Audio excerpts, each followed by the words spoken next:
Welcome to the Mr. English Hub channel. Let's learn and have some fun today. Hello, everyone, and welcome back to Mr. English channel, where learning English is lively and fun. I'm Emily. Hello, Emily. Hi, everyone. It is so great to be here with all of you today for another exciting episode. Traveling is honestly one of the absolute best ways to use your English in real life. Don't you think, Paul? Oh, yeah, absolutely. When you travel, the language suddenly pops off the page and becomes real survival skills. Exactly. From the moment you step into the airport to checking into your hotel, asking for directions, or ordering a meal, every single conversation is a chance to build your confidence. But let's be honest with our listeners right now. Have you ever walked up to a customs officer or a hotel desk, felt your heart beating fast, and suddenly forgot every English word you know? Yes, that tight feeling in your chest is so common. You know what you want to say in your head, but when it's time to speak, your mind just goes totally blank. And that happens because traveling brings a little bit of stress. You're tired from a long flight, there's a line behind you, and you just want everything to go smoothly. But don't worry at all, because today we are going to fix that together. We'll teach you the natural travel dialogues, practical expressions, and everyday vocabulary that native speakers actually use. That's right. By the end of this episode, you will know exactly what to say at the check-in counter, in a taxi, and when exploring a new city. And don't miss our special practice conversation at the end of the episode. It's the perfect way to prepare for your next big trip and speak English with total confidence. So, Emily, let's pack our bags and jump right in. Where does our travel journey begin today? It begins at the airport, Paul. Let's talk about that very first moment when you walk up to the airline check-in desk with your luggage. Ah, yes. That's usually the big test, isn't it? What is the number one thing the airline agent will ask you right away? They will almost always say, "May I have your passport and ticket, please?" It is a simple start, but it can make people nervous. Yep, and the best way to answer is just to smile and say, "Here you go," or "Here is my passport." Keep it simple. Exactly. You don't need a long, complicated sentence there.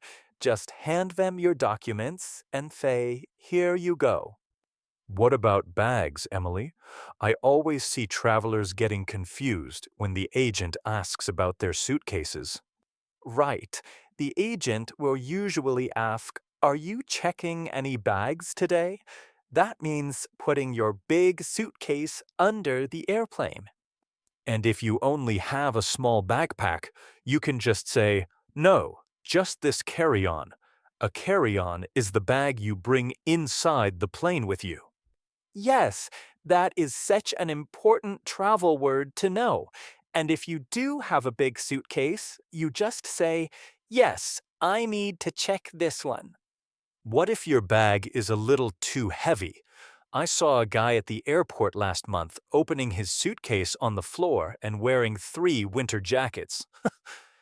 Oh no, that is the worst feeling. To avoid that surprise, you can ask the agent, "What is the weight limit for this bag?" That is a great question to ask. And what about seating?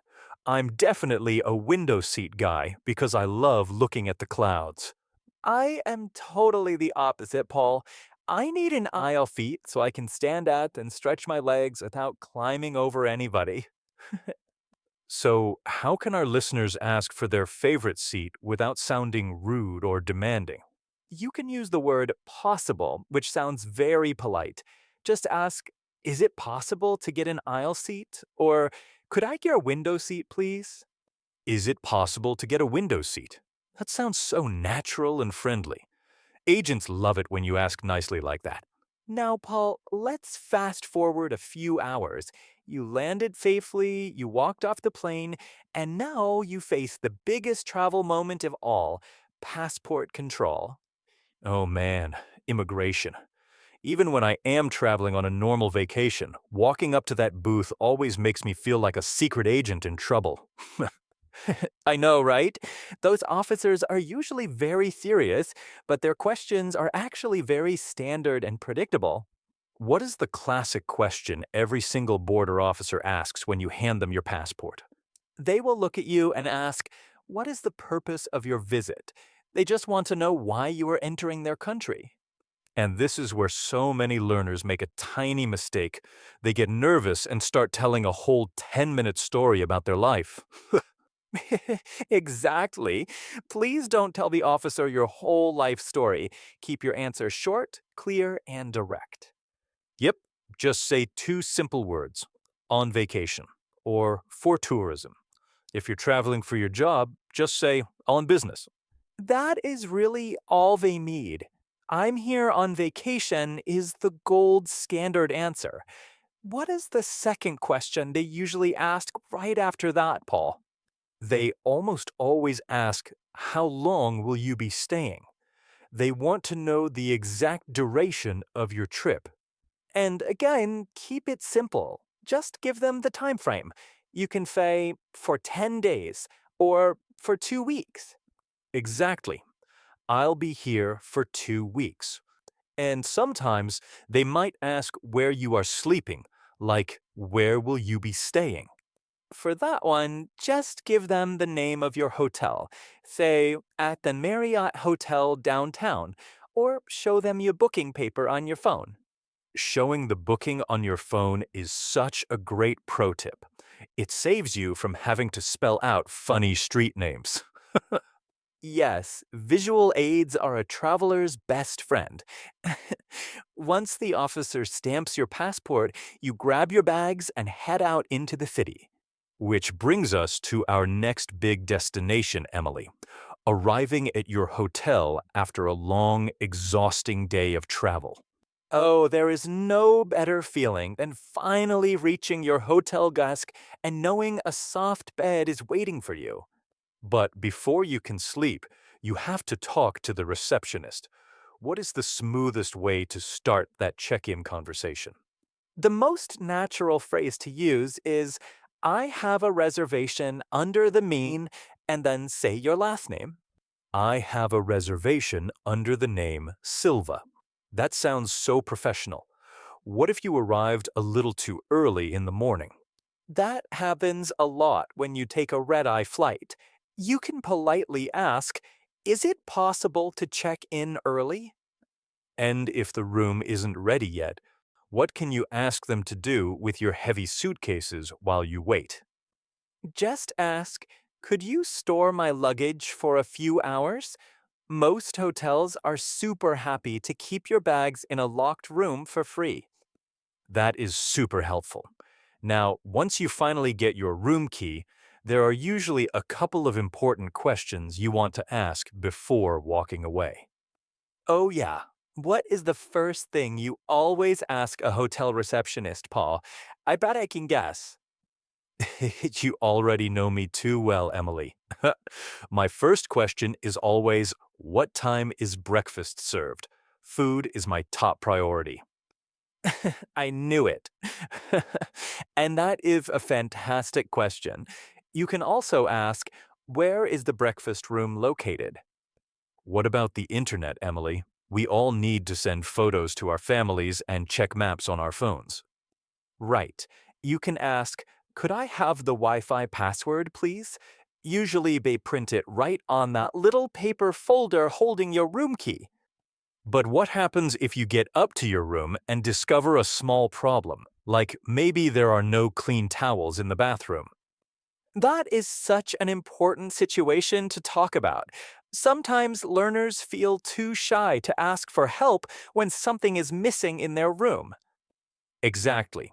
You don't need to feel embarrassed or angry. Just call the front desk and use the phrase, "Could we get some extra—" Yes.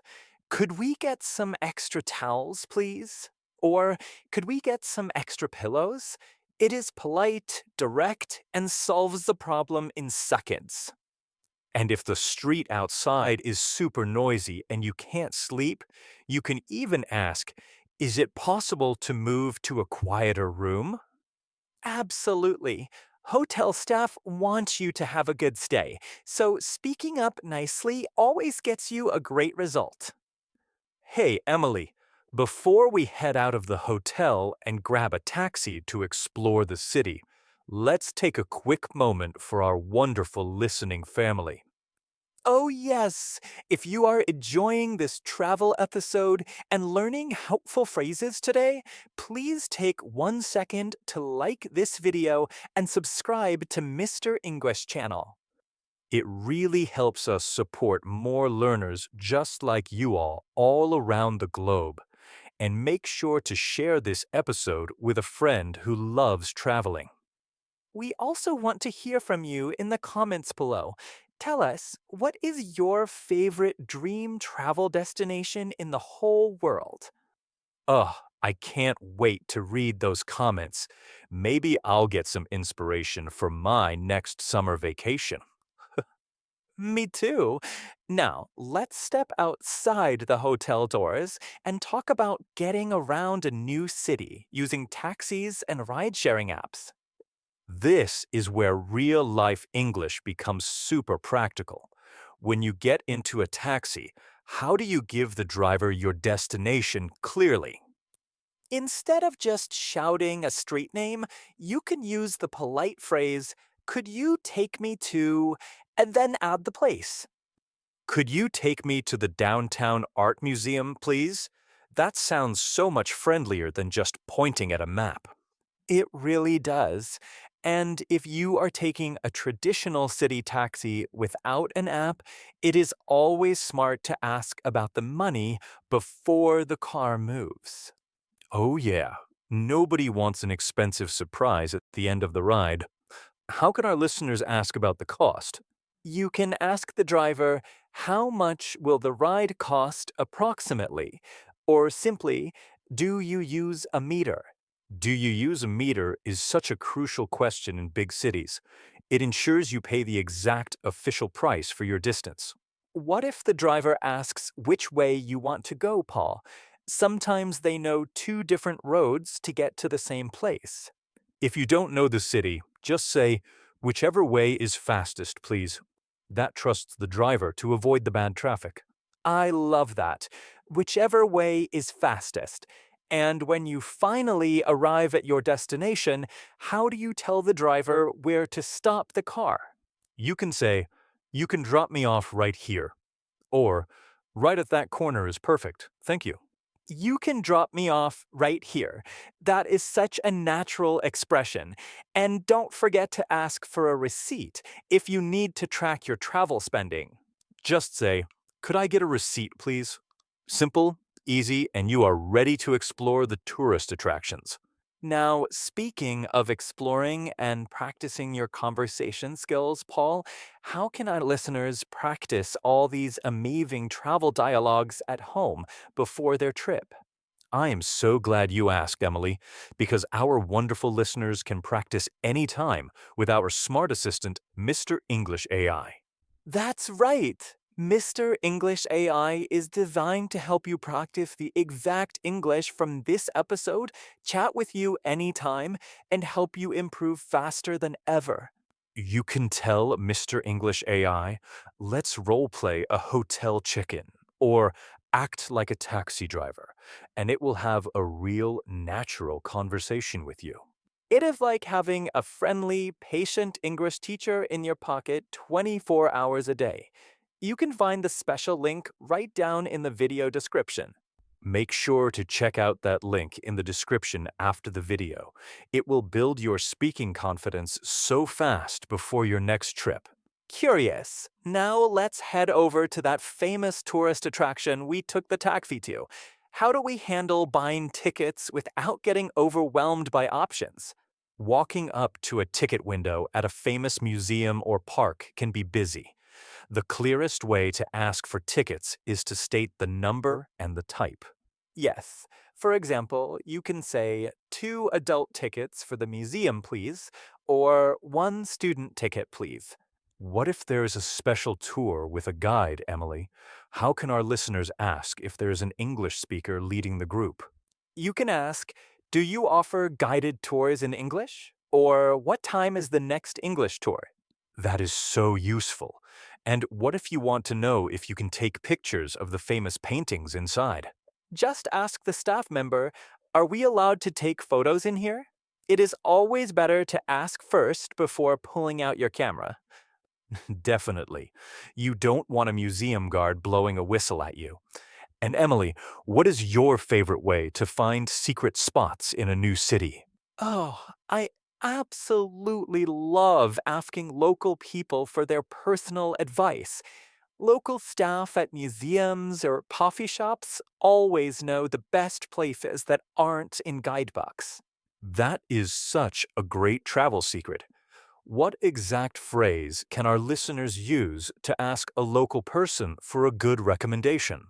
You can ask, are there any good local spots around here? Or, where do locals like to eat around here? Where do locals like to eat around here? Whenever I ask that question, I always end up finding the most delicious food of my entire trip. Me too. It opens up a whole new world of travel experiences. Now, Paul, I think it is time to slow things down and revisit some key vocabulary. You know what that means, everybody. It is time for our favorite vocabulary spotlight, pocket words. That's right. These are 4 super useful words from today's travel episode, but you should put right into your mental pocket and take with you on your next trip. I am ready, Emily. What is our very first pocket word for today's travel episode? Our first word is layover. Let's say that one more time for the ear. Layover. A layover is when your airplane stops in a middle city for a few hours before you fly to your final destination. Exactly. For example, you could say, we have a 3-hour layover in Atlanta before flying to Paris. I actually love a good layover if the airport has great coffee shops and bookstores to explore. What is our second pocket word, Emily? Our second word is reservation. Let's repeat that together. Reservation. A reservation is an arrangement you make in advance to save a hotel room, an airplane seat, or a table at a restaurant. Yes, you might say to your friend, I made a reservation for 2 rooms at the beach resort for next month. Making a reservation early is the best way to sleep peacefully on your vacation. What is our third pocket word today, Emily? Our third expression is a phrasal verb, drop off. Let's say that again. Drop off. To drop someone off means to take them to a place in a car and leave them safely there. Right. You could tell your taxi driver, could you please drop me off right in front of the train station? And my brother always drops me off at the airport's departures gate when I go on a trip. What is our fourth and final pocket word, Emily? Our fourth word is complimentary. Let's repeat that nice long word. Complimentary.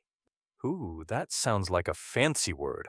What does complimentary actually mean when you were staying at a hotel? It is simply a polite, professional way of saying that something is completely free of charge. You don't have to pay for it. Oh, I love free things. For example, a hotel receptionist might tell you, we offer complimentary Wi-Fi and complimentary morning coffee in the lobby. Those are the best words a traveler can hear. Now that we have these great words in our pocket, Paul, let's polish up our sentences. Oh yes, it is time for our next fun segment, Smooth It Out. This is where we take a simple learner sentence and upgrade it so it sounds much smoother, more natural, and just like a native speaker. Let's look at our first learner sentence today. Imagine you are getting into a taxi and you say, I want to go to hotel. How can we smooth that out? Saying I want to go to hotel gets the basic idea across, but to sound smoother and more polite, you can say, could you take me to the Marriott Hotel, please? Oh, wow. Could you take me to the Marriott Hotel, please? That sounds so much more natural and respectful to the driver. It really does.